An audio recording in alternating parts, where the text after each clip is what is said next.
पीले दांत वाली बहू। रंजना कभी ब्रश नहीं करती थी। उसे कितनी बार उसके माँ बाप ने डांटा, लेकिन उसका कोई असर उस पर होता ही नहीं था, जिस कारण से उसके दांत पीले पीले हो जाते हैं। शादी के बाद। अरे बहू, वैसे तो तुझ में कोई कमी नहीं है, पर तेरे दांत इतने पीले कैसे हैं बेटा? कैसे मतलब? कोई सर्जरी थोड़ी ना कराइए। वो तो क्या नाम, मैं ब्रश नहीं करती थी तो पीले हो गए। अब क्या करूं? आप कहें तो लाल करवा लूं या फिर काले?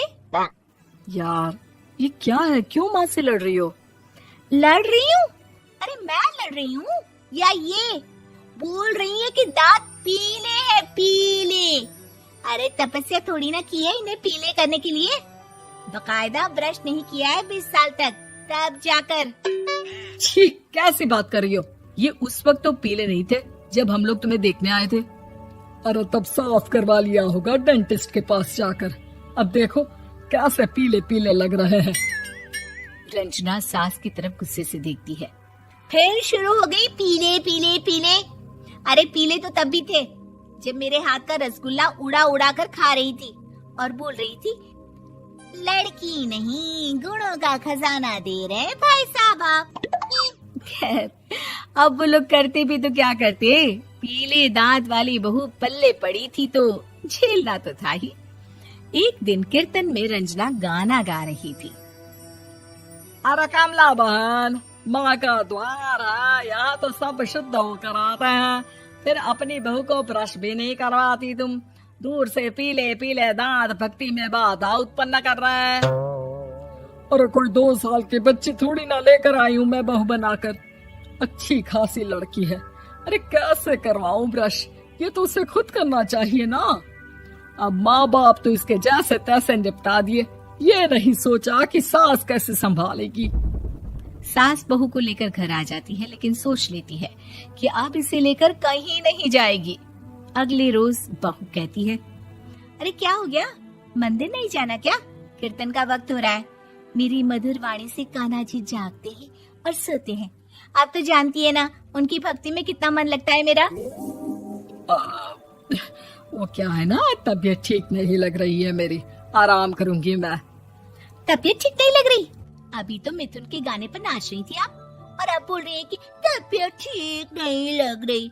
अरे भक्ति में मन लगा लो सासू माँ, ऊपर जाना है, क्या मुंह दिखाओगी आप? हाँ? सास को बहू की बात पर गुस्सा आ जाता है। मैं क्या मुंह दिखाऊंगी, इसकी चिंता तो ना कर, समझी? अपने मुंह की चिंता कर, जो ये पीले पीले दांत लेकर हर जगह पहुंच जाती है। पता है लोग कितना मजाक बनाते हैं। ना जी ना, मैं नहीं जाना कहीं तेरे साथ। तो ये बात है।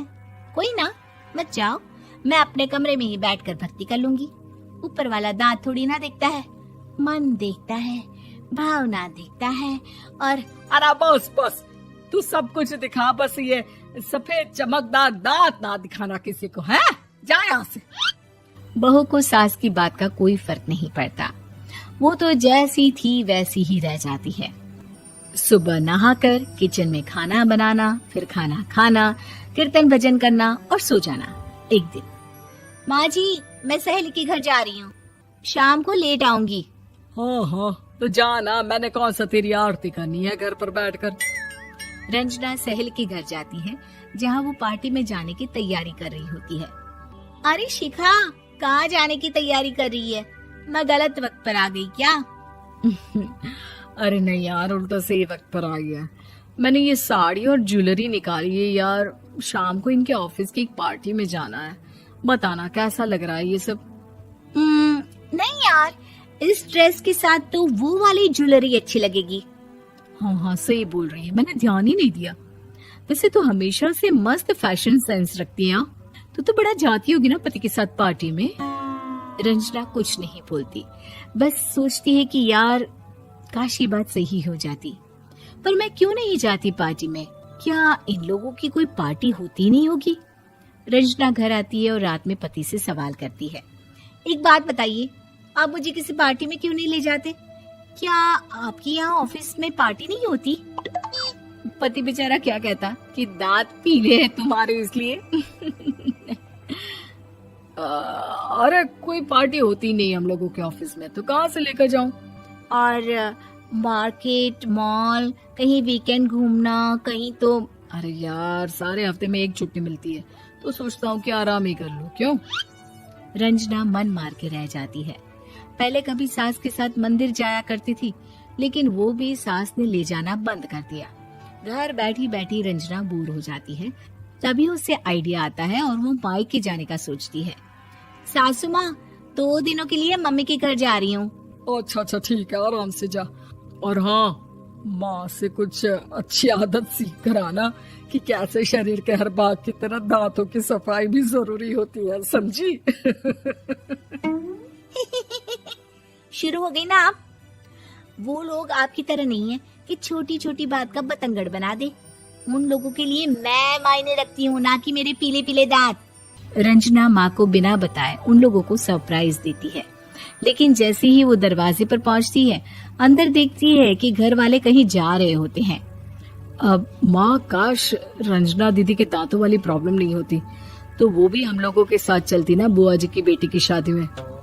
हाँ बेटा, लेकिन अब उसे कौन समझाए कि उसको उसके पीले दांत नहीं दिखते, लेकिन उसके आसपास के लोगों को कितना एम्बैरेसिंग फील कराते हैं। मुझे तो कितनी बार उसके स्कूल की टीचर ने शिकायत की कि उसके साथ कोई लड़की बैठना भी नहीं चाहती, और ना ही कॉलेज में कोई उससे बात करना चाहता था। लेकिन पता नहीं क्यों उसे ये बात समझ में ही नहीं आती। कोई कमी नहीं है उस लड़की में, बस यही कि दांत पीले हैं। वो तो भला हो जीजा जी और उनकी माँ का, जो दीदी को जैसी है वैसे ही रखा हुआ है। रंजना को अपने घर वालों की बात सुनकर बहुत दुख होता है। वो सोचती है कि वो क्या करे, लेकिन फिर वो सीधा डेंटिस्ट के पास जाती है, अपने दांत चमकाती है और कसम खाती है कि वो रोज ब्रश करेगी। अरे क्या हो गया? तुम तो 2 दिनों के लिए गई थी ना, पर कोई ना, अच्छा है, चलो आ गई तो। रंजना सास के सामने आकर खड़ी हो जाती है और पूरी स्माइल करती है, उसके चमकदार दांतों को दिखाती हुई। हैं? चले मंदिर। माँ, मुझे माफ कर दीजिए, मैंने आप लोगों को बहुत एम्बैरेसिंग फील करवाया। मैं आज से रोज ब्रश करूंगी।